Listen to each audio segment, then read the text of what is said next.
The live broadcast was supposed to be perfect. Camera lights burned inside the glass-walled headquarters of Hawthorne Industries as the CEO smiled for millions of viewers watching the global corporate transparency event. Everything was staged for control, image, and dominance.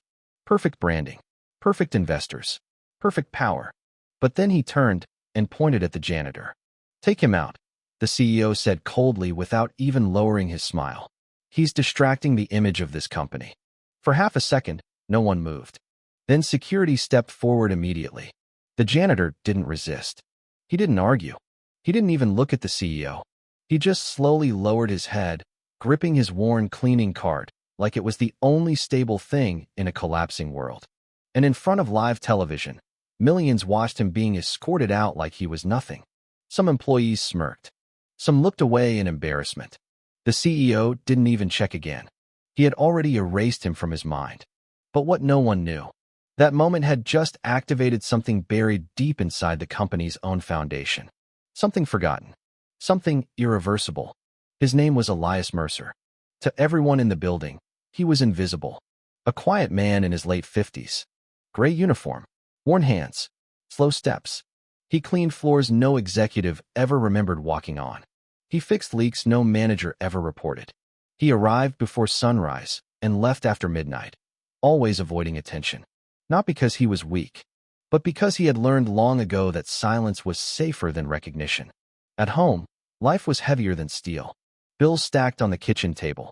A daughter fighting through medical school on scholarships and exhaustion.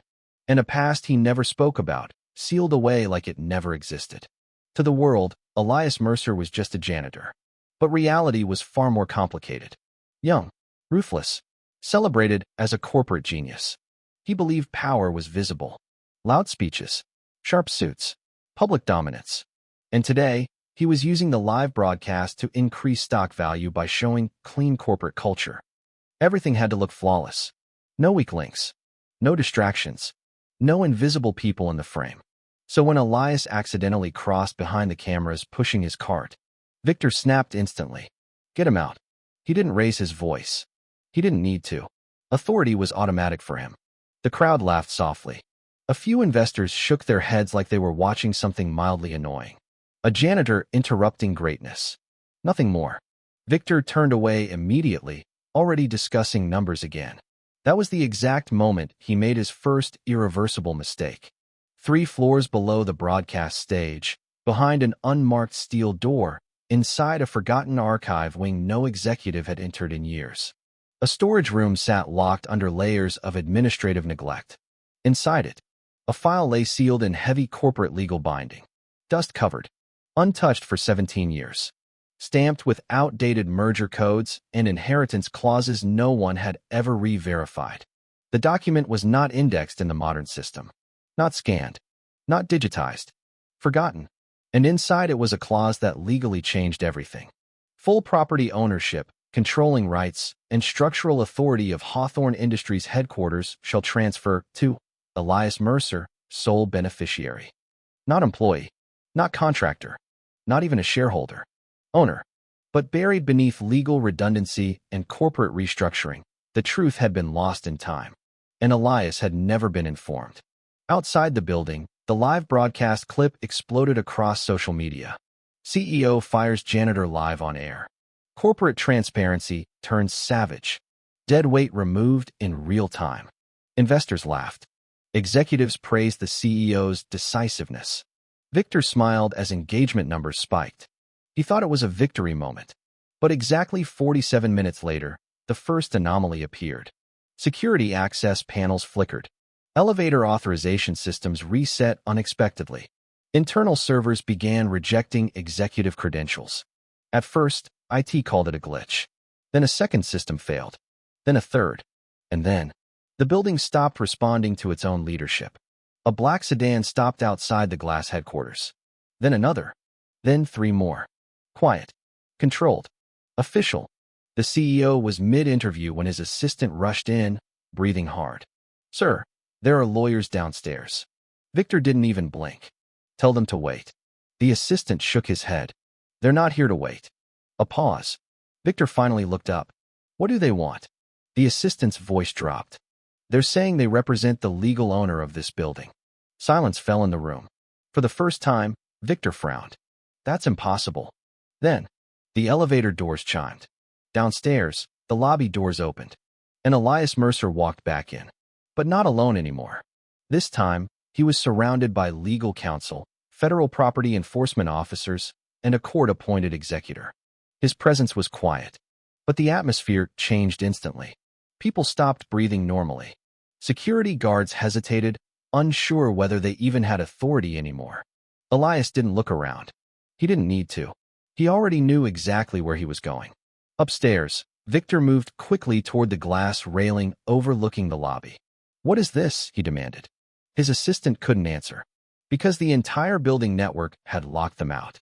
Every system, every door, every control panel, everything. And then Elias stopped in the center of the lobby, looked up, directly at Victor. Not angry, not emotional, just final. He raised a single folder and spoke calmly. Section 4B of the original corporate charter states that ownership transfers supersede all operational leases. A lawyer beside him stepped forward. "This building is legally and permanently registered under the Mercer Estate Trust."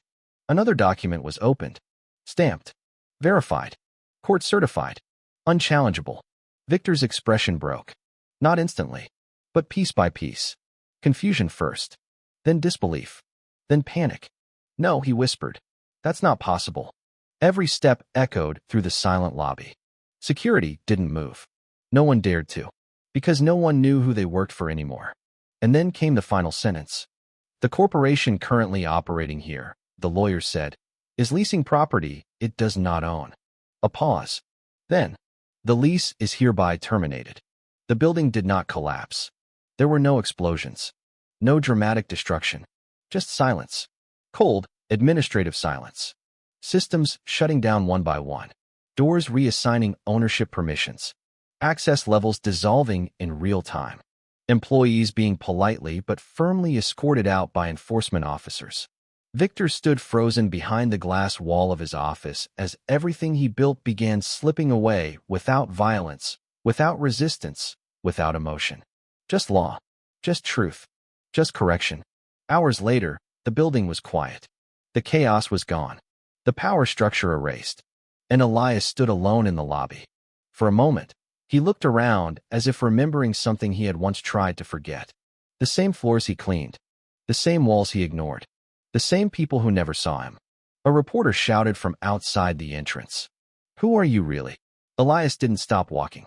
He adjusted his worn sleeves and said softly, "I was never invisible. I was just waiting for the paperwork to catch up." Then he stepped into the evening light. And for the first time in years, the building finally belonged to the man who had always been inside it.